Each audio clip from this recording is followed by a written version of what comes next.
नमस्कार. मालिकेच्या उद्याच्या भागामध्ये आपल्याला पाहायला मिळणार आहे की एजेंनी आता लीलाला दूध गरम करायला सांगितलेलं आहे, कारण एजे आणि लीला दोघं मिळून आता खीर बनवणार असतात. एजे म्हणत असतात की आता तयारी करायची आहे. मग स्टार्टिंगला ॲफ्रन घालायचं असतं, तर लीलाला काही त्या ॲफ्रनची नॉट बांधता येत नसते आणि मग लीला मात्र तिथे एजंटची मदत घेणार असते. पण एजे स्वतःहून लीलाचं ते पाहतात. एजंटच्या लक्षात येतं की हिला नॉट बांधता येत नाही. मग एजे स्वतःहून लीलाच्या ॲफ्रनची नॉट बांधून देतात आणि लीला एजेंटकडे पाहतच असते. त्यानंतर एजे आणि लीला दोघं मिळून खीर बनवायची तयारी करतात. लीला सुरुवातीला तूप टाकून शेवया भाजणार असते, तेव्हा एजे तिला सांगतात की नाही, पहिलं ड्रायफ्रूट्स. मग सुरुवातीला ड्रायफ्रूट्स भाजायचे आहेत हे एजेंनी सांगितलेलं असतं आणि सगळी तयारी एजे जे सांगत आहेत त्याच पद्धतीनं केली जात असते. एजे ज्या पद्धतीने लीलाला गाईड करत आहेत त्या पद्धतीने सर्व गोष्टी केल्या जात असतात. एजे खुश असतात, कारण जे काय चालू आहे ते लीला मनापासून करत असते. कारण एजेंना वाटत नव्हतं की लीला एवढ्या छान पद्धतीने जेवण बनवण्याचा प्रयत्न करेल, पण लीला मनापासून ह्या गोष्टी करत असते आणि हे सगळं एजेंना खूप छान वाटत असतं.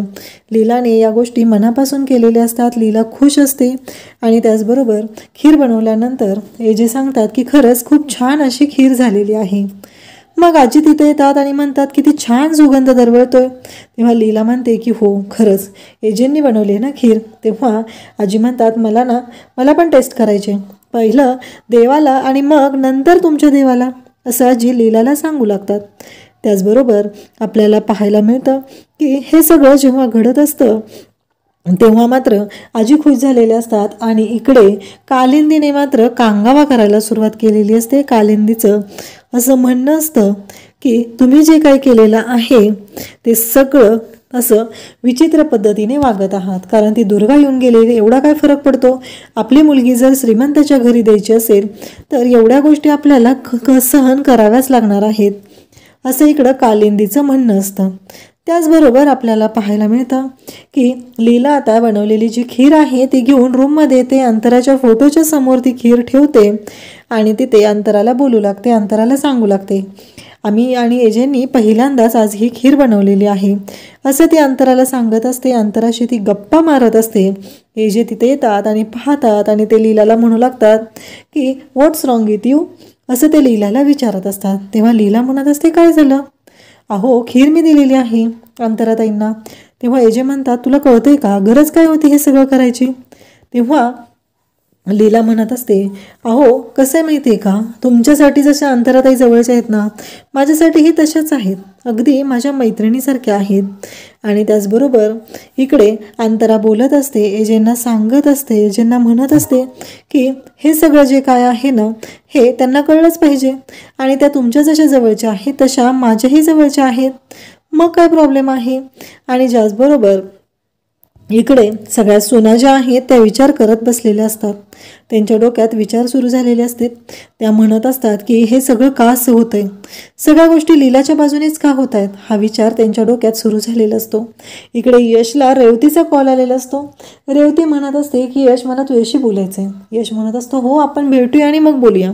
रेवती म्हणत असते की नाही यश, मला खूप अर्जंटमध्ये तुझ्याशी बोलायचं आहे आणि मी काय बोलते ना ते शांतपणे ऐकून घे.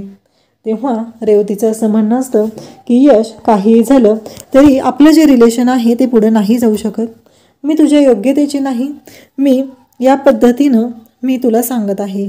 कारण कसं आहे, तुझ्याशी लग्न करून जर माझ्या आईबाबांचा कंटिन्यू अपमान होणार असेल तर ही गोष्ट मला चालणार नाही.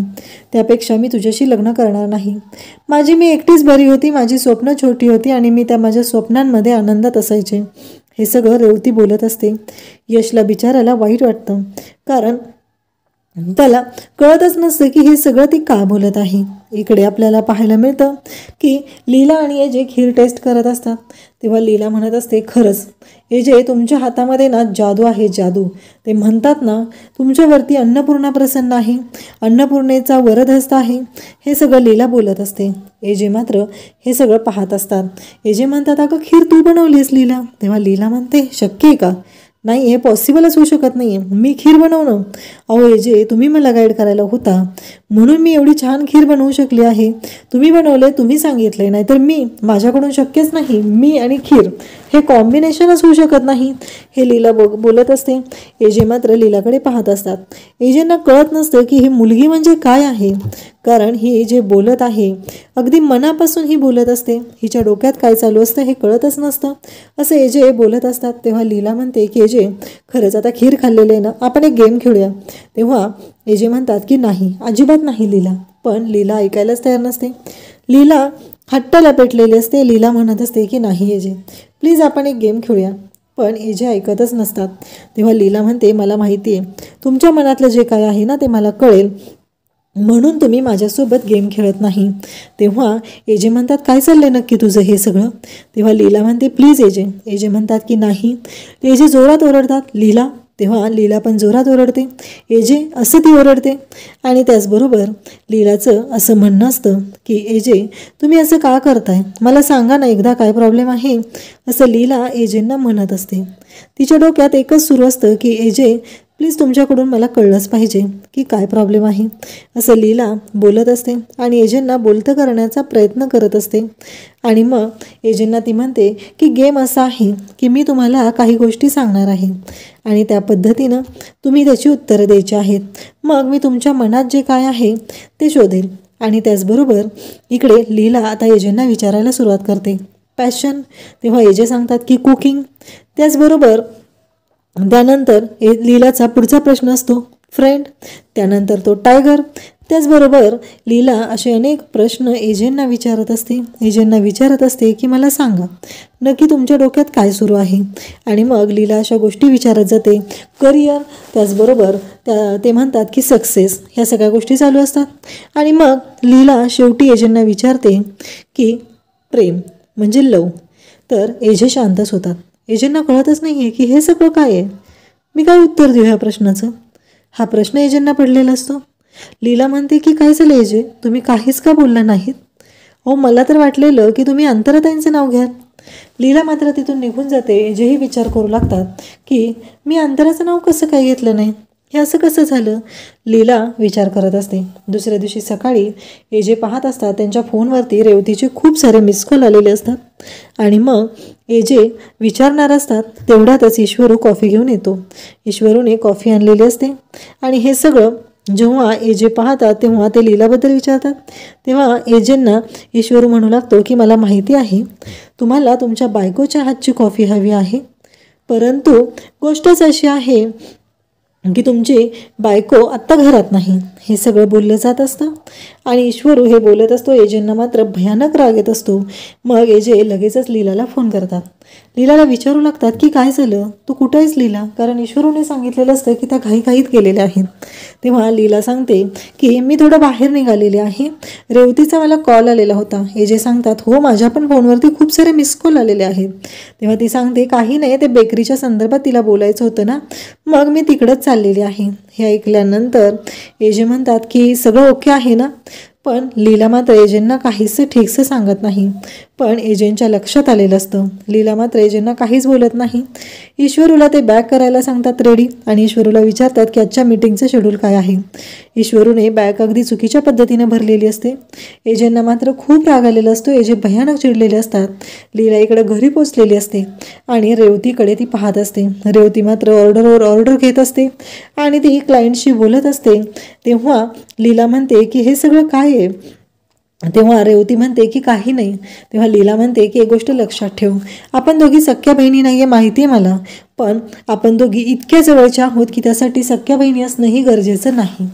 हे लीला रेवतीला बोलत असते. आणि रेवती मात्र रडायला सुरुवात करते. म्हणजे रेवती आता हे सगळं सांगत आहे लीलाला की नक्की काय झालेलं आहे.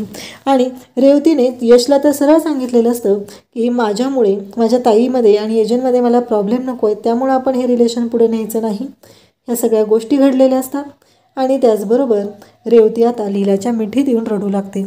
रेवतीला बिचारीला कळतच नाहीये की हे सगळं काय घडतंय. रेवती मात्र ढसाढसा रडत असते.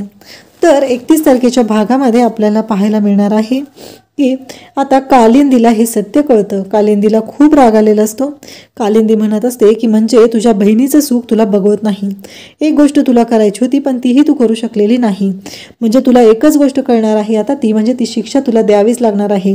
असं म्हणत ती लीलाचा हात पकडते आणि हाताला धरून फरफटत ती लीलाला घेऊन चाललेली असते.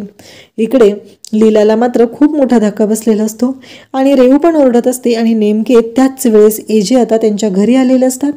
एजे तिथं आलेले असतात. हे पाहून सगळ्यांनाच धक्का बसलेला असतो.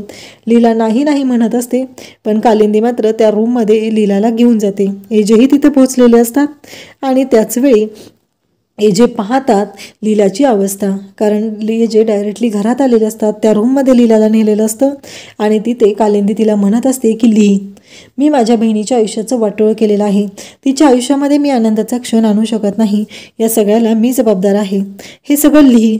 आणि लीला मात्र ढसाढसा रडत असते आणि त्या नोट्सवरती ते लिहित असते. आणि आता एजेंना त्या रूमचं गुपित कळलेलं आहे. एजेंना मात्र खूप मोठा धक्का बसलेला आहे. जेव्हा आजींना हे गुपित कळलेलं होतं तेव्हा आजींचीही अवस्था बिकट झालेली होती. आता एजे कालिंदीची कशी वाट लावणार हे आपल्याला पुढे पाहायला मिळेल. थँक्यू.